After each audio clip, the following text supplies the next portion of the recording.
انسان کے ساتھ اللہ تعالیٰ نے ضروریات کو وابستہ کیا ہے۔ انسان معاشرتی زندگی گزارتا ہے۔ آپ اپنے سارے کام خود نہیں کر سکتے۔ آپ کو دوائی لینے کے لیے ڈاکٹر کی ضرورت ہے، تعلیم لینے کے لیے استاد کی ضرورت ہے، آپ کو مشوروں کے لیے اچھے اور تجربہ کار مشیر کی ضرورت ہے۔ انسان کو ضروریات پڑتی ہیں۔ اس کا ہرگز یہ مطلب نہیں ہونا چاہیے کہ انسان اپنے مزاج میں کسی قسم کا کوئی لالچ پیدا کر لے اور اس کی طبیعت اس طرح کی ہو جائے کہ میں نے گزارا ہی صرف لوگوں سے لے کے کرنا۔ مجبوریاں آ جاتی ہیں، انسان پر مشکل حالات بھی آ جاتے ہیں۔ کئی دفعہ حالات اس طرح کے ہو جاتے ہیں کہ وہ اکیلا ان حالات سے نمٹ نہیں سکتا، ان حالات کو عبور نہیں کر سکتا، اس کے لیے اسے دوسروں کی مدد کی ضرورت پڑتی ہے۔ اور وہ لوگ بڑے شاندار ہوتے ہیں جن کی مدد کی جاتی ہے، وہ معمولی لوگ نہیں ہوتے۔ اس انداز کی یہ واحد حدیث ہے کتب احادیث میں کہ حضور نے فرمایا، رب فرمائے گا قیامت والے دن کہ میں پیاسا تھا، تم نے مجھے پانی کیوں نہیں پلایا؟ میں بھوکا تھا، تم نے کھانا کیوں نہیں دیا؟ مجھے لباس کی ضرورت تھی۔ بلا مثال و بلا تشبیہ تو بندہ عرض کرے گا، مالک تو کھانے پینے پہننے سے پاک ہے، تو رب فرمائے گا وہ جو میرا بندہ ضرورت مند تھا تو بندہ تو میرا ہی تھا نا۔ اس بندے کو دیکھیں اللہ نے درجہ کیا دیا ہے۔ اگر ضرورت مند ہو گیا ہے تو پھر اس کا ایک مقام ہے، کوئی شخص اسے حقیر نہ سمجھے۔ لیکن اتنے بڑے شرعی درجے کے باوجود بھی اس کو یہ اجازت نہیں ہے کہ یہ کوئی لالچ پیدا کرے، یا اب یہ ذہن بنا لے کہ میں کوئی شخص اگر کسی وجہ سے میرے قابو آ گیا ہے، میرے حصار میں آ گیا تو میں اسے لوٹنا شروع کروں، میں کسی طریقے سے اس کے مال کو اپنے قریب کروں۔ دلوں میں ذہنوں میں شیطان یہ وسوسہ پیدا کرتا ہے کہ بس قابو کر لے۔ میں بڑے ادب سے اور احترام سے عرض کروں گا کہ ہمارے ملک میں ایک بہت بڑی جماعت مفت خوروں کی ہے، جو کوئی کام نہیں کرتے، جو کوئی جد و جہد نہیں کرتے، جن کا کوئی ذریعہ نہیں ہے۔ آپ کیا کام کرتے ہیں؟ میرا بھائی ملک سے باہر ہوتا ہے۔ آپ کیا کام کرتے ہیں؟ وہ جی بس والد صاحب جو ہیں انہوں نے مجھے کہا ہے کہ میں کام کرتا ہوں، آپ گھر کے معاملات کو دیکھ لیں۔ وہ انحصار کرتے ہیں، اللہ معاف فرمائے، ساری زندگی اسی طرح گزار دیتے ہیں۔ میں نے ایسے لوگ بھی دیکھے جو ڈھونڈتے پھرتے ہیں کہ آج دعوت کس کو ڈالنی ہے، آج کھانا کس کے ہاں کھانا ہے، آج کون شخص ہے جو ہمارے قبضے میں آئے گا تو ہم اس سے کہیں گے کہ تو ہمیں دعوت کھلا۔ یہ انداز درست نہیں ہے۔ مومن کی شان یہ نہیں ہے۔ مومن کا رازق تو اس کا اللہ ہے، اس کا تو عقیدہ بڑا ستھرا ہے، اس کے نظریات بڑے شاندار ہیں۔ وہ کبھی بھی اس طرح کا ذہن نہیں بناتا کہ وہ کسی سے کچھ چیز ہتھیا لے۔ تحفہ دینا لینا سنت ہے، پر تحفہ مانگ لینا، ذرا غور فرمائیں اس بات پر۔ یہ کیا بات ہوئی کہ تحفہ مانگ لیا آپ نے؟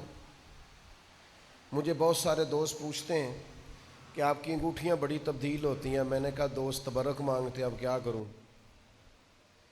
تو ایک دوست نے مجھے مشورہ دیا، اس نے کہا جو تبرک مانگے اس سے کہنا 2 دے جاؤ 1 لے جاؤ، کیونکہ اور جگہ بھی تو تبرک دینا ہے نا، صرف آپ کا ہی تو حق نہیں ہے۔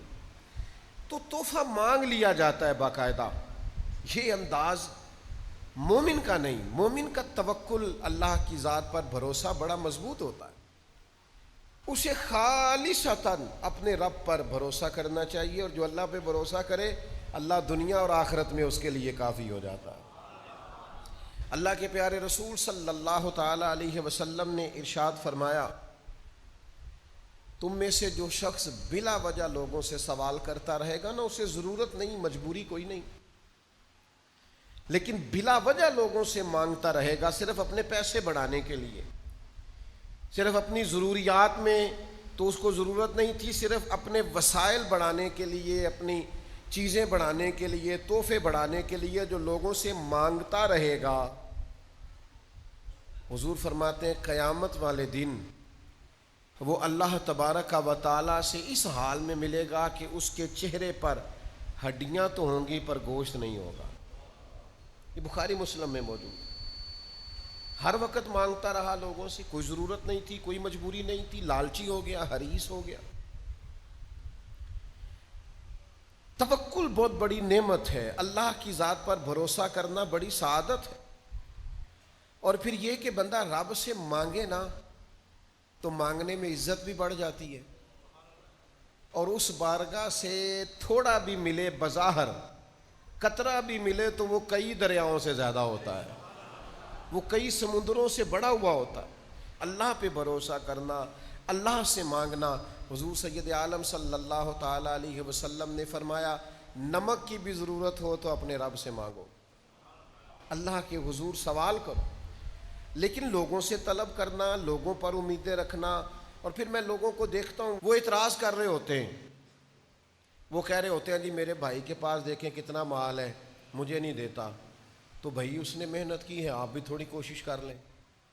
وہ میرے رشتہ دار جی بڑے مالدار ہیں، ان کو کبھی میرا خیال نہیں آیا۔ خدا کے بندے تو جتنا رشتہ داروں کے مال کو دیکھتا ہے، کبھی اتنی توجہ اپنے رب کے خزانوں پہ کرے نا۔ داتا صاحب رحمۃ اللہ علیہ نے لکھا ہے کہ ایک علاقے میں قحط پڑ گیا تھا، لوگ بڑے پریشان تھے، تو وہاں سے ایک شخص بازار آیا تھیلا لے کے کوئی خریدنے کے لیے، تو وہ تھیلا گھماتا، اٹکیلیاں کرتا، ہنستا مسکراتا آیا، اور جب اس نے چیزیں خرید لیں واپس جانے لگا تو پھر اس کا وہی حال، ہنستا مسکراتا کھیلتا۔ تو بہت سارے لوگ پریشان تھے، ان کو غصہ آیا کہ قحط پڑا ہوا ہے، کاروبار چلتا نہیں، حالات خراب ہیں، اور تو بڑا خوش ہے۔ غصہ کیا لوگوں نے، کہا یار کوئی خیال کر، حالات کیسے ہیں اور تو اٹکیلیاں کر رہا ہے۔ تو داتا صاحب فرماتے ہیں وہ شخص کہنے لگا تم پریشان ہوں گے، میں پریشان نہیں ہوں، اس لیے کہ میں جس آقا کا غلام ہوں نا، اس نے بھڑولے ٹائم پہ بھر لیے تھے، خزانے اس کے بھرپور ہیں، مال اس کے پاس زیادہ ہے، لہذا ہم تو خوشحال ہیں۔ داتا صاحب فرماتے ہیں یہ جو لوگ تمہیں ٹینشن لیے نظر آتے ہیں نا،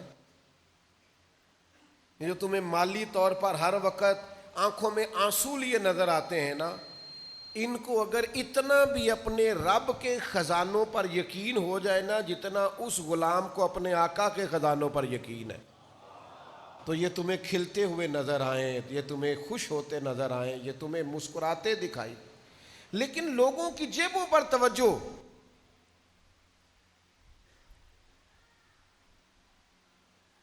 اور مانگنے کا نیا سے نیا سٹائل، طلب کرنے کا نیا سے نیا رنگ، نیا سے نیا ڈھونگ، نئی سے نئی واردات، ایسا ایسا طریقہ، ایسے ایسے شاندار لباس میں لوگوں کا آنا، اور اس طرح سے مطالبہ کرنا کہ جو سمجھ سے بالاتر ہے۔ آپ یقین کریں تبرکات، ہمارے ایک دوست ہے بیچارے، اچھا مالدار ہے لیکن بڑے ہی عقیدت والے، بڑے ہی پیار والے، مدینہ شریف کی گلیوں کو چومنے والے۔ ایک صاحب انہیں ملے جنوبی پنجاب کے، جی میں مدینہ شریف رہا ہوں، یہ میری فلاں شیخ کے ساتھ تصویر ہے، یہ میری فلاں شیخ کے ساتھ تصویر ہے، میرے پاس تبرکات ہیں، حرم شریف کی خاص چیزیں ہیں۔ وہ بیچارے عقیدت والے آدمی تھے، قابو آ گئے۔ بعد میں ان سے کہا 27 لاکھ روپیہ دے دو تبرکات کا۔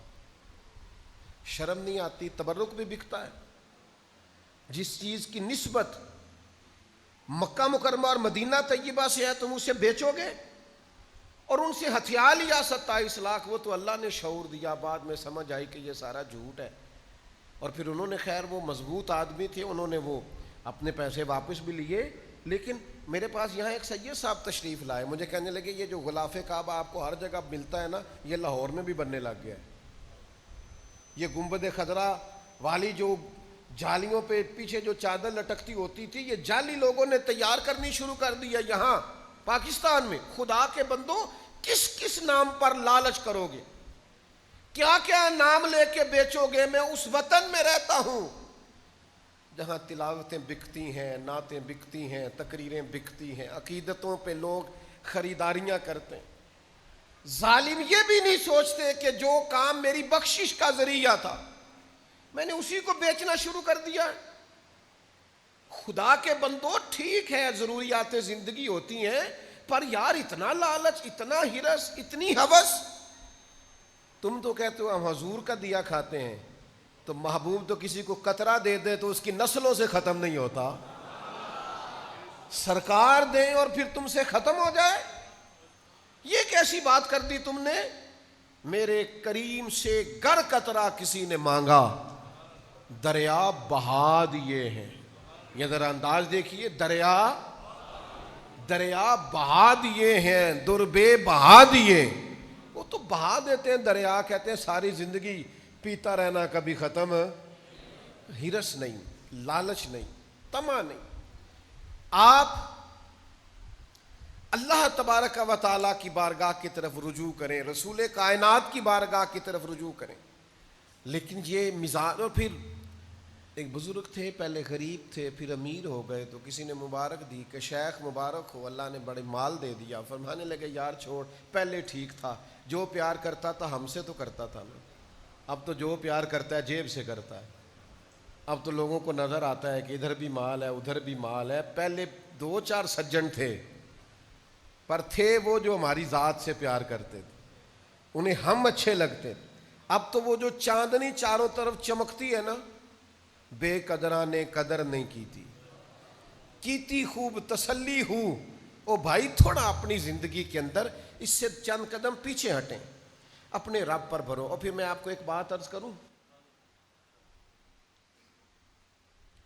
ہم نے ان لوگوں کی بھی باتیں سنی ہیں جن سے لوگ سوال کرتے ہیں. میں نے پیسے کے معاملے میں لوگوں کو باتیں کرتے دیکھا ہے کہ میں کیا کروں جی، بھائی کا بوجھ بھی مجھ پہ ہے، فلانے کا بھی مجھ پہ ہے، فلاں بھی مجھ سے. باتیں کرتے ہیں لوگ. آپ ذرا کہیں دین کے لیے کہہ کے دیکھیں، آپ کسی دوست سے کہیں نامینیٹ کر کے یار یہ کام ہے، آپ چہروں کا رنگ بدلتا دیکھیں گے، آپ کیفیت بدلتے دیکھیں گے. لوگ کرسیاں گھما کے رخ پھیر لیتے ہیں، کہتے ہیں آپ نے بھی یہ کہنا شروع کر دیا ہے، آپ بھی یہاں تک آ گئے. حضرت امیر معاویہ رضی اللہ تعالیٰ عنہ سے کسی شخص نے ایک دفعہ پوچھا کہ حضرت آپ نے بڑی جنگیں لڑی، سالوں حکومت کی، زندگی میں پیچ و تاب دیکھے، مشکل کام کیا ہے؟ فرمایا مشکل کام ہے کسی بندے سے چندہ لینا، کہ یار دینا، یہ جہاد کے لیے ضرورت ہے. دنیا کا مشکل کام ہے. آپ کسی سے بھی بات کر، تو بھائی آپ کا خیال ہے کہ آپ نے بڑی چالاکی دکھائی اور آپ بڑے سمارٹ تھے اور آپ کی گفتگو بڑی لچھے دار تھی اور آپ کی باتوں میں بڑی معنویت تھی، تو سامنے والے نے فٹافٹ اپنی جیب سے آپ کو نکال کے دے دیا؟ ایسا نہیں ہوتا. وہ کوئی اور ہوتے ہیں جو کہتے ہیں میری سعادت ہے آپ نے مجھے کام بتایا، ورنہ لوگوں کے چہرے بدل جاتے ہیں. وہ تنہائی میں باتیں کرتے ہیں، وہ داستان سرائی کرتے ہیں، وہ لوگوں کو بتاتے ہیں. یوں تو ہر ایک کو شیطان سے ڈر لگتا ہے، پر مجھ کو اس دور کے کچھ انسان سے ڈر لگتا ہے، اور جس کی ہر بات میں پوشیدہ ہو نشتر کی چبھن، ایسے ہر صاحب احسان سے ڈر لگتا ہے. جو احسان جتلائے گا وہ نشتر کی طرح چبھے گا. کیوں آپ ادھر ادھر دیکھتے ہیں؟ 3 جوڑے بڑے کافی ہیں. ایک روٹی دوپہر میں کھا لی جائے نا تو وہ انسان کے 24 گھنٹوں کے لیے کافی ہوتی. میرے ابا جی کہا کرتے تھے پتر دانے پالو پڑولے چ تے اچار پالو مرتبانے چ، تے پرواہ نہیں. آپ اپنی عزت نفس کو قائم رکھیں، اپنا پردہ صرف اللہ رسول کے سامنے کھولیں. دنیا کچھ بھی نہیں دیتی میرے دوستو، سوائے اس کے کہ رسوا کرتی، سوائے اس کے کہ باتیں کرتی ہے. یتیموں کے بارے میں ہم نے باتیں کرتے لوگوں کو سنا ہے کہ ٹھیک ہے والد چلا گیا لیکن ساری زندگی کاروبار کیا، وہ پیسے کدھر ہیں؟ کدھر ہے ان کا مال؟ چھپایا ہوا انہوں نے، رکھا ہوا ہے. ایسا تھوڑی تھا کہ ابا چلا گیا تو ان کے پاس کچھ نہیں. وہ جن کو آپ سمجھتے ہیں نا سرپرست ہیں، چاچے بابے ہیں، فلانے ہیں، اللہ ماشاء اللہ، وہ تو لمبی چوڑی گفتگو کرتے ہیں. خدا را اپنے معاملات کو سمیٹیے، قربان جائیں میرے رسول پاک کے انداز تربیت پر. حضرت صوبان بن مالک نے کہا، یعنی حضور نہ اس طرح کا اپنا غلام چاہتے ہیں. اور ذرا دیکھنا یار بھلا میں کیا کہنے لگا ہوں، نبی پاک نہ اس طرح کا سجانا، سوارنا، نکھارنا، تعمیر کرنا چاہتے. حضرت صوبان بن مالک بڑے عاشق قسم کے صحابی ہیں. عاشق یہ وہی ہیں جو مسجد میں بیٹھ کے رو رہے تھے تو حضور نے پوچھا کیوں روتے ہو؟ عرض کی حضور آپ کے بغیر دل نہیں لگتا. تو کریم نے فرمایا روتے کیوں ہو؟ یا رسول اللہ یہ سوچ کے رو رہا ہوں کہ جنت میں کیسے زیارت ہوگی. او جنت میری کس کاری جتھے یار نظر نہ آوے. اللہ نے قرآن نازل کر دیا, فرمایا محبوب جو آپ کے ہوں گے گویا وہ جنت میں بھی آپ کے ساتھ ہی ہوں, جو پیروی کرنے والے ہوں گے. حضرت صوبان بن مالک نے ایک تو بیعت کر لی نا اسلام کی, ایک دن پھر عرض کی حضور مجھے بیعت کر لیں. حضور نے فرمایا ایک شرط ہے. یا رسول اللہ آپ کی بھی شرط ہے؟ حضور بیعت کر لے, فرمایا ایک شرط ہے. کہا تھا نا حضرت بیدم نے کہ پینے کو تو پی لوں گا پر شرط.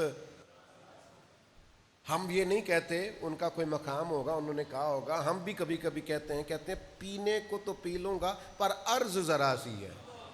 ہم ذرا مسکین ہیں نا, شرط نہیں لگا سکتے. محبوبوں کو شرطیں کون لگائے؟ پینے کو تو پی لوں گا پر عرض اجمیر کا ساقی ہو, بغداد کا مے خانہ. یہ کبھی مہربانی ہو جائے نا, اس رستے ملے تو پھر ساقی تیری خیر تیرے میں کدے کی خیر. حضرت صوبان نے عرض کی حضور بیعت کر لے, تو محبوب فرمانے لگے ایک شرط ہے. ایک,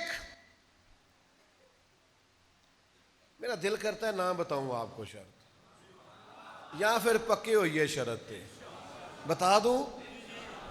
ایک شرط ہے. یا رسول اللہ کون سی؟ فرمایا میرے ہاتھ پہ ہاتھ رکھ کر بیعت, آج کے بعد کسی بندے سے سوال نہیں کرے گا. گویا یہ ادھر دیکھنا میری طرف, او نوجوانوں ادھر دیکھنا. یوں ہاتھ میں ہاتھ لے کے کریم نے سبق دیا, گویا سبق دیا. او جب ہاتھ میرے ہاتھ میں ہے تو وعدہ کر کسی بندے سے سوال نہیں کرے گا. ہاتھ اللہ رسول کے ہاتھ میں بندہ دے جو ان کی شان کے, پھر بندوں سے سوال کرے. مانگیں گے مانگے جائیں گے, منہ مانگی پائیں گے. سرکار میں نہ لا ہے نہ حاجت اگر کی ہے. بیعت کر کے تو کسی بندے سے سوال. عرض کی سونیا وعدہ ہو گیا, کریم وعدہ ہو گیا. یا رسول اللہ طے ہو گئی بات, حضور کبھی نہیں کروں گا, کسی سے نہیں کروں گا. حضور کبھی سوال ہی نہیں پیدا ہوتا.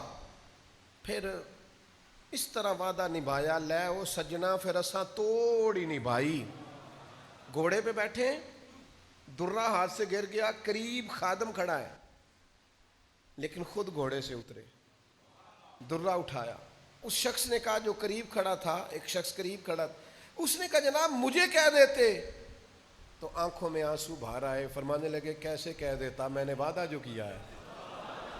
کبھی کسی سے سوال چھوڑ دو یار, ہمیں کیا مجبوری ہے. تھوڑی بے نیازی دکھاؤ, بے نیازی بڑی چیز ہے. آپ کے پاس خشک روٹی ہو اور آپ کے پاس اچار کی ڈلی ہو, اس میں پھر خودداری ہوتی ہے, اس میں کوئی مزہ ہوتا ہے, اس میں کوئی سرور ہوتا ہے. وہ جو دوپہر کو ہم اسکول سے آتے تھے اور آ کے کہتے تھے اماں جی روٹی کھانی ہے, تو اماں کہتی تھی پتر سالن تے کوئی نہیں, تے میں تو تھوڑا جی چٹنی نہ بنا دیا. تو پوچھ لینا میری طرح کے سب لوگوں سے, وہ چٹنی کیا ہوتی تھی؟ دھنیا تھوڑا سا ڈنڈے کے ساتھ دوہری میں تیار کیا جاتا تھا, تھوڑی سی لسی, ہلکی پھلکی اس کے اندر نمک اور مرچ, پر بنائی اماں نے ہوتی تھی نا. تو پھر کوئی اس کا مزہ تھا, کوئی اس کا ذائقہ تھا. پھر محسوس ہوتا تھا کہ دنیا میں جنہوں نے بڑے بڑے ڈپلومے کیے نا, شیف بنے, ان سے کہیں آؤ ذرا لائن میں کھڑے ہو, میری ماں تمہیں سکھائے گی ذائقہ کسے کہتے ہیں, آؤ نہ اسے. اور کبھی اگر اماں یہ کہہ دیتی نا روٹیاں پکاتے پکاتے کہ پتر اٹھ کے نہیں آیا جاتا, پیڑھی پھاڑتے تھے میرے کول ہی آ جا, اوئے ہوئے, پھر تو یوں لگتا تھا کہ جیسے نا ساری رحمتیں جھوک کے آ گئی ہیں اور کرم کی برکھا گویا برس رہی ہے. اتنے میں نے زندگی میں بڑے بڑے مہنگے ہوٹلوں پہ بھی جا کے دیکھا ہے, پر وہ مزہ دوبارہ آیا نہیں. تو یاد رکھنا, عزت نفس کا خیال رکھنا ہے. یہ چھوڑ دیں آپ. میں پھر ایک دفعہ عرض کروں گا, ایک لمبی لسٹ ہے مفت خوروں کی.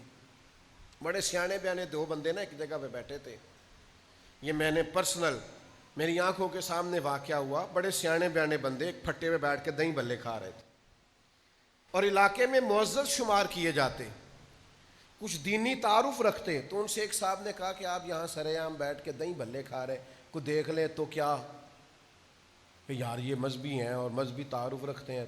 تو ان میں سے ایک آدمی بڑی بے باکی سے بولا, کہنے لگا جے کو ویکھ لے گا تو کی ہونا ہے, جیڑا ویکھے گا وہ پیسے دے گا. جب قوموں کا یہ مزاج بن جائے نا, کہنے اسی تے چاہنے ہیں کو ویکھے, جیڑا ویکھے گا وہ. مولوی تے پیر بھی پیسے نہ دین لی تیار ہوندے نے, بھی سودا لے آیا تے پیسے پولیس والے بھی کاٹ ہی دیندے نے.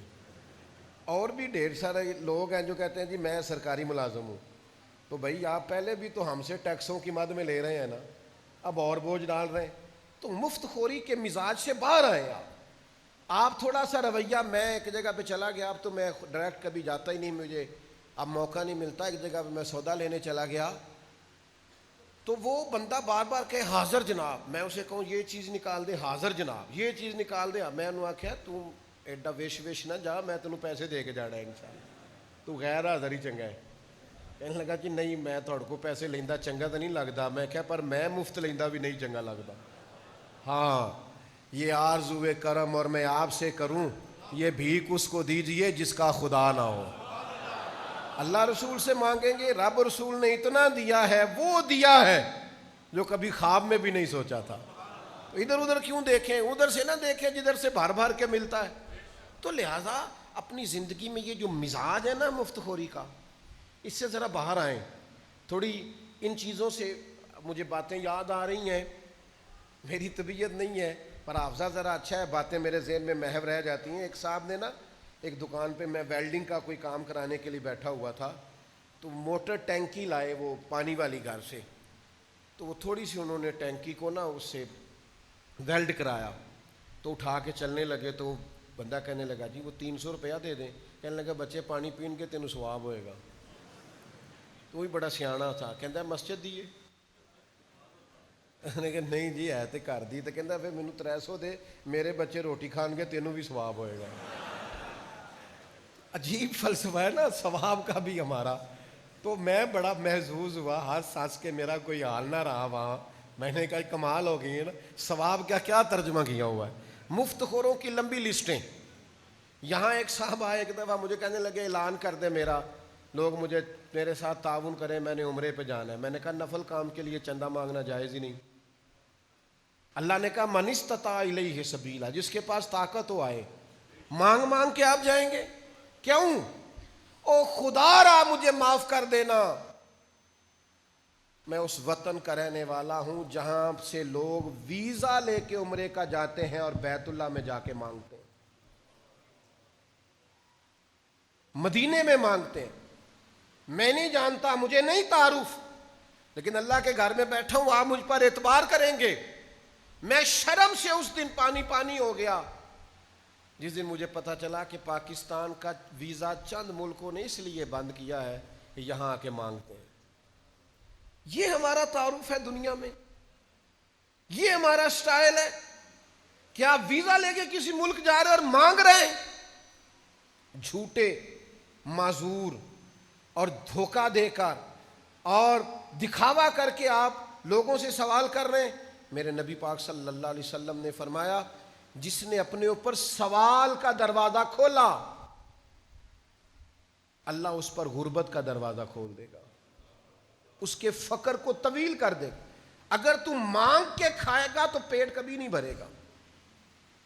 اگر تم مفت خوری کا مزاج پیدا کرے گا تو یہ پیاس اور بڑھے گی, یہ طلب اور بڑھے گی, یہ تیرے اندر اور کیفیات جم جائیں گی. لہذا میرے بھائی قطعاً نہیں. حضرت حکیم بن حزام میرے محبوب کے لاڈلے صحابی ہیں, کئی طرح سے ان کی روایت کتب احادیث میں آتی ہے. حافظ منذری نے اس طرح لکھی ہے کہ انہوں نے حضور سے کچھ مانگا, میرے کریم نے دیا, پھر مانگا حضور نے دیا, پھر مانگا حضور نے دیا. آخر میں کریم فرمانے لگے میرے ساتھ وعدہ کر اب کسی سے سوال نہیں کرے گا. یہ کبھی روایتیں پڑھتا ہوں تو پھر نیچے حاشیہ لکھتا ہوں, اور وہ کچھ ترجمے ایسے کرتا ہوں وہ ڈرتا بھی ہوں. تو ڈر ڈر کے سیم کے اس روایت کے نیچے بھی میں نے لکھا ہے گویا حضور نے ان سے کہا کہ جب 3 مرتبہ میں نے جو دے دیا ہے, اب زندگی میں کسی سے سوال اب نہیں سوال کرنا. حضرت ابوبکر صدیق نے پیغام بھیجا کہ مال غنیمت میں آپ کا حصہ آ کے لے جائیں, فرمایا مجھے نہیں چاہیے, حضور سے وعدہ کیا. حضرت عمر اپنے دور خلافت میں بار بار پیغام بھیجتے رہے کہ حکیم بن حزام سے کہیں آ کے لے جائیں اپنا حصہ مال غنیمت میں سے. فرمایا میں نے نہیں لینا, حضور سے وعدہ کیا ہے.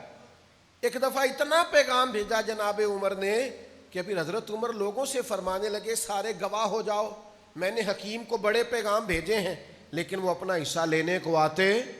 اور میرے بھائیوں, توکل اللہ کی ذات پر, بھروسہ, ان چیزوں سے تھوڑا اٹھ کر باہر نکلیں. یہ کیا بات ہوئی کہ ہم سارے ڈھونڈتے پھرتے ہیں, ہم ان چکروں میں پڑتے ہیں. مجھ سے ایک علامہ صاحب ناراض ہو گئے اور بڑے گہرے قسم کے ناراض ہوئے. میں نے کہا کہ میں چاہتا ہوں بچوں کو نا مدرسے میں دنیاوی تعلیم بھی دی جائے, اور میری یہ خواہش ہے کہ یہ کسی ادارے میں جا کے نوکری کریں, کسی بڑے ادارے میں یا اچھی جاب پر بیٹھیں یا بزنس کریں. تو مسجد کا کام جو ہے نا وہ فی سبیل اللہ کریں, یہ ساری زندگی چندے نہ جمع کریں. تو کہنے لگے اس طرح تو بچے توجہ ہی نہیں کریں گے مسجدوں میں. وہ تھوڑے ناراض ہو گئے, کہنے لگے آپ ان کو اگر دنیاوی تعلیم پڑھا دیں گے تو یہ توجہ ہی نہیں کریں گے. تو میں نے کہا بس سمجھ لیں آپ, جو بندہ بے نیاز ہوتا ہے نا, جو بندہ بے نیاز ہوتا ہے پھر دولت کے پیچھے وہ نہیں بھاگتا, دولت اس کے پیچھے بھاگتی ہے. ہم چاہتے ہیں یہ بے نیاز بنے. یہ چندوں کا جو مزاج ہے, آج چونکہ موضوع ہے تو مجھے ساری باتیں کہنی پڑیں گی. وہ جو فٹ بال کی ٹیم بنتی ہے نا محلے میں, وہ بھی چندہ اکٹھا کرتی ہے کہ ہم نے فٹ بال خریدنے. جو ہاکی کی ٹیم بنتی ہے وہ بھی چندہ اکٹھا کرتی ہے کہ ہم نے وردیاں لینی ہیں. کرتے ہیں کہ نہیں؟ تو جب آپ بچپن میں ہی لوگوں کو اس کام پہ لگا دیں گے تو بڑے ہو کے اللہ پہ بھروسہ کریں گے. کرکٹ کی ٹیم, کرکٹ کی, وہ کہتے ہیں جی آپ چندہ ہمیں دے دیں, فلاں آدمی کو بلا لیں گے میچ پہ, تو وہ اس کے بیج بنے ہوئے ہیں, پشتوں پہ لگے ہوئے ہیں, اور یہ فلانی کمپنی نے ہمیں جناب شرٹس لے کے دی ہیں. خدا کے بندو, ایک کرتا تو بندہ خود سلوا ہی سکتا ہے. تو تھوڑا سا قوم کو ہمیں اس مورال کو بلند کرنا پڑے گا. اب یہ کہ میں وہ بات بھی کروں جس نے ہمارا یہ ماحول بنایا ہے. ہمارے حکمران پتہ کیا کرتے ہیں, بلوں میں کبھی قوم کو گنجائش نہیں دیتے. انہیں مہنگائی انہوں نے کم نہیں کرنی ہوتی, انہوں نے کہنا ہوتا ہے وہ اس طرح کرو, آپ اپنے اپنے شناختی کارڈ لے کے آ جاؤ, وہاں نا بٹنے لگا ہے, مفت کا آٹا وہ لے لو, وہاں تمہیں راشن ملے گا وہ لائنوں میں لگ کے لے لو, اور جناب وہ تمہیں 3,000 روپے فلاں انکم سپورٹ کے نام پر تمہیں ملیں گے وہ لے لو. قوم کو آپ بناتے ہی بھکاری ہیں. آپ یہ مزاج ہی نہیں بناتے کہ آپ ان کو ویسے آسانی دیں. ان کا آپ بجلی کا بل کم کریں, گیس کا بل کم کریں, ٹیلی فون کا بل کم کریں, بچوں کی فیسوں میں آپ کمی لائیں, کتابیں سستی کریں, آپ گروسری کا سامان سستا کریں تاکہ لوگوں کو مانگنا ہی نہ پڑے. لیکن آپ قوم کو بھکاری بناتے ہیں. آپ کہتے ہیں وہ لائن میں آ کے لوگوں راشن ملے گا, وہ لائن میں آ کے لوگوں آٹا ملے گا. یہ مزاج مومن کا یہ مزاج نہیں ہے. مومن تو اپنے رب سے مانگتا ہے, وہ اللہ سے. اور پھر آپ ظلم یہ کرتے ہیں کہ پردہ دار عورتیں اور بوڑھی عورتیں بیچاری لائنوں میں کھڑی ہیں اور آپ دھکے پلا رہے ہوں. تو خدا را واپس آئیں, اللہ کی ذات پر بھروسہ کریں, اپنے رب کے حضور دیکھیں نا, ان لفظوں کا کبھی آپ حسن محسوس کریں نا. حضور سید عالم علیہ السلام نے فرمایا, میں وہ روایت بھی آپ کو سنا چکا ہوں کہ جس میں رب فرماتا ہے کہ وہ میرا بندہ اگر بھوکا تھا تو بندہ تو میرا ہی تھا نا, تو نے کیوں نہیں دیا. اس غریب کی شان اپنی جگہ پہ ہے, لیکن اللہ کے محبوب نے 2 جملے کہہ کے بات کو بڑا کھول دیا.